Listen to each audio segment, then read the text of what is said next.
Bab 360. Dewa Pendekar Muncul, Pistol Pemecah Langit.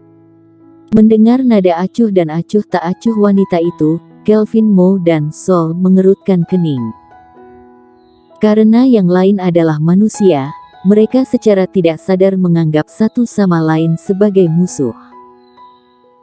Tentu saja, yang paling penting adalah ketidakpedulian di mata wanita itu ketika melihat mereka, yang membuat mereka berdua sangat tidak nyaman, karena sepertinya mereka berdua hanya pejalan kaki biasa. Ingin mati. Alis wanita itu sedikit mengernyit, tangannya mengencangkan tombak emas di tangannya, dan ada sedikit ketidaksabaran dalam suaranya. Sombong sekali. Sol tertawa dalam kemarahan dan rantai hitam legam melesat, langsung tiba di tempat wanita itu. Sepertinya kamu benar-benar ingin mati. Dengan suara lembut, wanita itu memutar pergelangan tangannya sedikit, dan ujung tombak emas menunjuk ke rantai gelap. Dengan suara lembut, dalam tatapan terkejut Kelvin Mo dan yang lainnya, rantai gelap menembak mundur.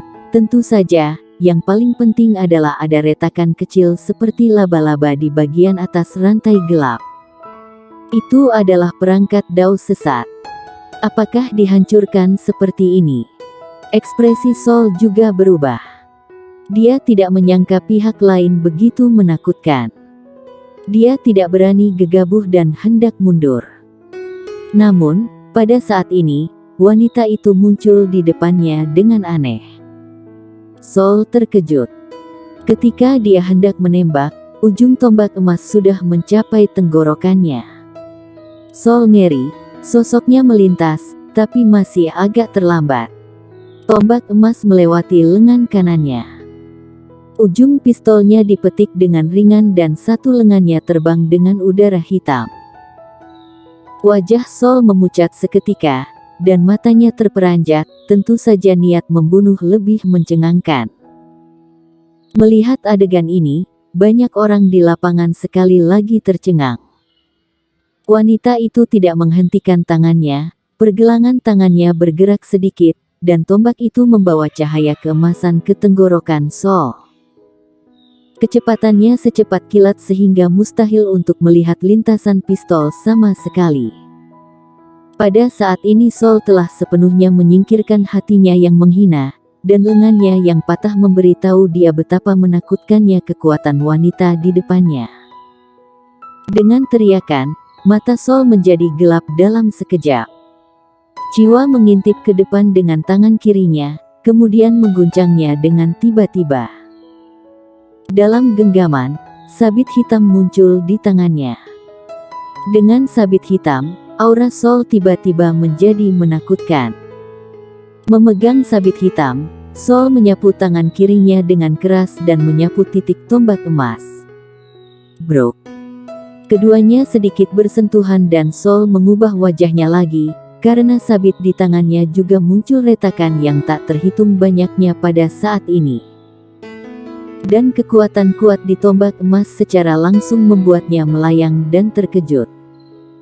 Pada saat ini, selain Sol kaget, karena sabit hitamnya adalah klan alam baka. Cikal bakal senjata dao jauh lebih tinggi dari rantai jiwanya. Tidak hanya itu, pada sabit hantu ini juga masih menggunakan material senjata dao. Tingkat kekerasannya bisa dikatakan tidak lemah, tapi sekarang dikalahkan oleh wanita misterius di depannya dengan tembakan sederhana. Siapa wanita ini? Apa sebenarnya tombak emas ini? Sol tidak punya waktu untuk memikirkannya, karena wanita itu ternyata seperti hantu dan muncul di depannya lagi. Pada saat yang sama, ujung pistol dingin muncul di lehernya lagi dengan kecepatan yang sangat cepat. Saat ini kecepatan tembakan ini sangat cepat sehingga dia hanya bisa samar-samar lintasan tombak panjang. Tatapan kejam melintas di mata Sol. Tepat ketika dia tidak siap untuk menyembunyikan kekuatannya dan siap untuk menggunakan semua kekuatannya, Kelvin Mo tiba-tiba muncul di belakang wanita itu dan meninju wanita itu di belakang kepala. Tentu saja, dia tidak bisa menyaksikan Sol terbunuh atau terluka parah, karena dengan begitu, di medan perang kuno ini, dia akan sendirian. Karena itu, dia dengan tegas memilih untuk menembak. Merasakan angin kencang datang di belakangnya, wanita itu sedikit mengernyit, matanya berkilat tidak senang. Dia tidak menyerang Sol. Jari kakinya sedikit berubah, dia berbalik dan menembak tinju Kelvin Mo. Ping! Begitu keduanya bersentuhan, pupil mata Kelvin Mo menyusut dengan hebat, karena kekuatan tombak emas mengguncangnya mundur 3 langkah, tetapi wanita itu hanya mundur 1 langkah. Tidak hanya itu, tinju dan seluruh lengannya sama baiknya dengan senjata hitam milik Sol, muncul retakan kecil. Wajah warrior Yang dan Juno Mu di samping juga menjadi serius, terutama warrior Yang. Pada saat ini, dia terkejut karena dia mengenal kekuatan dan ketangguhan daging Kelvin Mo. Wanita di depannya bisa-bisanya dapat menghancurkan Kelvin Mo dan menembus pertahanan fisik Kelvin Mo. Orang hebat macam apa wanita ini? Ini pemecah langit. Pada saat ini, Juno Mu memandang wanita itu dan berkata dengan suara yang dalam, "Kamu adalah Dewa Pendekar." Dewa Pendekar. Mendengar 2 kata ini, semua orang di lapangan heboh. Dewa Pendekar, begitu Dewa Pendekar muncul sepanjang zaman, siapa yang akan bersaing di dunia? Dewa Pendekar setara dengan tak terkalahkan dari peringkat yang sama. Tentu saja, kecuali leluhur pendiri Sekte Pedang. Sekarang, setelah Kaisar Pedang muncul, semua orang tidak menyangka Dewa Pendekar pun muncul. Dewa Pendekar, yang bahkan lebih langka dari Kaisar Pedang. Dan yang tidak disangka semua orang adalah bahwa generasi Dewa Pendekar ini ternyata adalah perempuan. Dewa Pendekar. Sepertinya belum pernah muncul sebelumnya di seluruh benua pendekar hitam. Kabarnya pemecah langit, semuanya tidak retak, bahkan langit pun bisa retak. Ketika melihatnya hari ini, benar-benar layak untuk reputasinya. Kelvin Mo menatap wanita itu dan berkata dengan sungguh-sungguh. Wanita itu memandang Kelvin Mo dan berkata, "Kamu hanya bisa mundur 3 langkah dengan 1 tembakan, kamu juga tidak buruk." Kelvin Mo terlihat sedikit muram. Sejauh ini, hanya dia yang mengatakan ini kepada orang lain, dan sekarang, seseorang benar-benar mengucapkan 4 kata, "Kamu juga tidak buruk," kepadanya. Namun, dia tidak membantah saat ini, karena kekuatan wanita di depannya saat ini sangat kuat. Yang terpenting lawan belum melakukan keterampilan hitam sejauh ini, mereka menggunakan kekuatan dan kecepatan paling sederhana, dan 2 hal paling dasar ini membuat Sol tidak dapat melawan. Kekuatan ini, bahkan Kelvin Mo juga harus menganggapnya serius. Wanita itu menoleh dan menatap Sol. Kelopak mata Sol berkedut. Dewa Pendekar, yang dulu hanya pernah didengar. Sekarang dia benar-benar melihatnya dan juga telah bertarung satu sama lain. Suatu ketika, dia berpikir bahwa bahkan jika bertemu yang disebut Dewa Pendekar, dia bisa berdiri dan menang. Sekarang, bahkan jika dia sombong, dia harus mengakui bahwa wanita ini benar-benar sangat menakutkan. Dia merasa ketakutan hanya karena wanita itu hanya menggunakan kecepatan dan kekuatan untuk menghancurkannya. Wanita itu tidak menembak Sol lagi, tetapi mengalihkan pandangannya ke warrior Yang, menyaksikan api hantu di telapak warrior Yang dan formasi pedang di sekitarnya.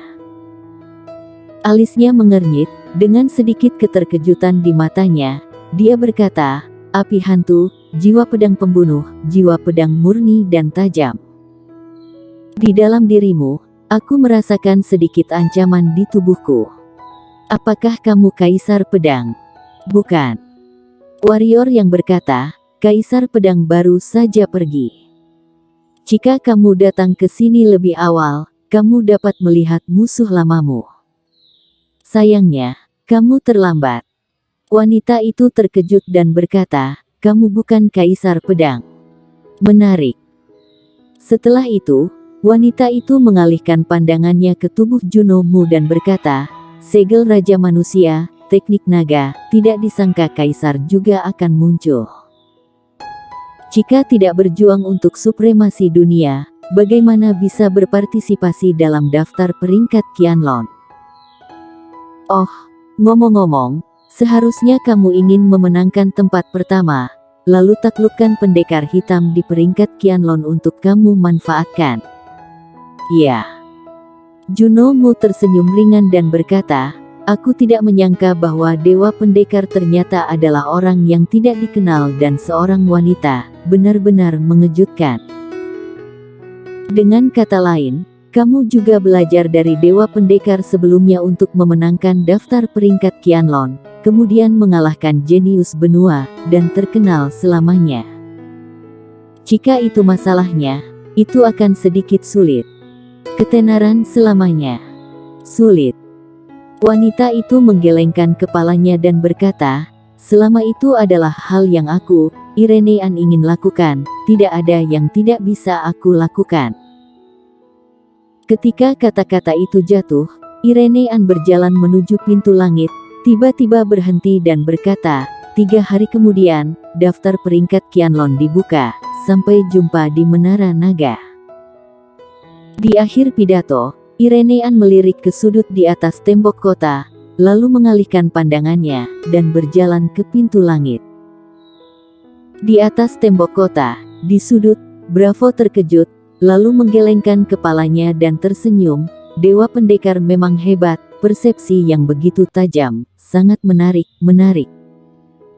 Saat Irenean masuk ke dalam pintu langit, seberkas cahaya hijau memancar, dan langsung mengenai Irenean. Namun, tidak melihat bagaimana Irenean bergerak, lampu hijau itu menyala. Sinar cahaya pecah. Kemudian sinar kedua menyala. Adegan aneh muncul. Irenean tidak menghindar, membiarkan sinar lampu hijau masuk ke tubuhnya, dan kemudian, itu hilang. Sinar lampu hijau menghilang.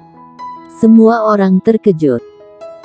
Pancaran cahaya ketiga memancar lagi, seolah-olah Irenean masih tidak menghindar, membiarkan seberkas cahaya masuk ke tubuhnya, lalu terus berjalan menuju pintu langit, seolah-olah cahaya itu tidak pernah muncul.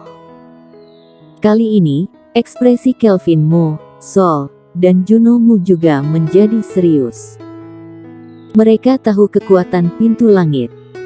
Dapat dikatakan bahwa itu seperti pukulan puncak dari master alam spiritual. Namun, wanita ini langsung menerimanya. Kekuatannya terlalu aneh dan menakutkan. Inilah pikiran ketiga orang itu saat ini. Setelah wanita itu masuk ke pintu langit, ketiga Kelvin Mo dan yang lain terdiam. Mereka sekarang tahu apa arti Dewa Pendekar dan tahu betul, itu artinya Dewa Pendekar akan mengalahkan pendekar hitam sezaman. Dan mereka bertiga, sayangnya, adalah orang-orang yang harus dihancurkan. Adapun warrior yang tidak banyak berpikir. Selama yang disebut Dewa Pendekar tidak datang untuk memprovokasi, tidak masalah baginya kalau lawan menindas siapapun. Dia hanya punya satu tujuan, yaitu sederhana untuk mendapatkan energi, lalu menyelamatkan Clara Xiao, lalu mencoba meningkatkan kekuatan dan selamatkan ibunya. Adapun tak terkalahkan dari generasi yang sama, nama legendaris, mengejutkan dunia, biarkan orang lain melakukannya. Warrior yang melirik Kelvin Mo dan yang lain dengan samar, kemudian dengan pikiran, berubah menjadi pedang cahaya dan pedang kekaisaran, menghilang ke pandangan ketiganya. Tidak masuk akal untuk melanjutkan pertarungan. Kelvin Mo dan yang lain tampaknya memahami hal ini, jadi mereka tidak mengejar warrior yang. Mereka sudah melihat kekuatan warrior yang. Jika warrior yang ingin lari, mereka bertiga mungkin tidak mampu mengejar. Lagi pula, Ilmu pedang itu bukan sekedar nama. Tentu saja, ini tidak berarti bahwa ketiganya tidak akan membunuh warrior yang akhirnya akan pergi ke Menara Naga, kan? Bersambung.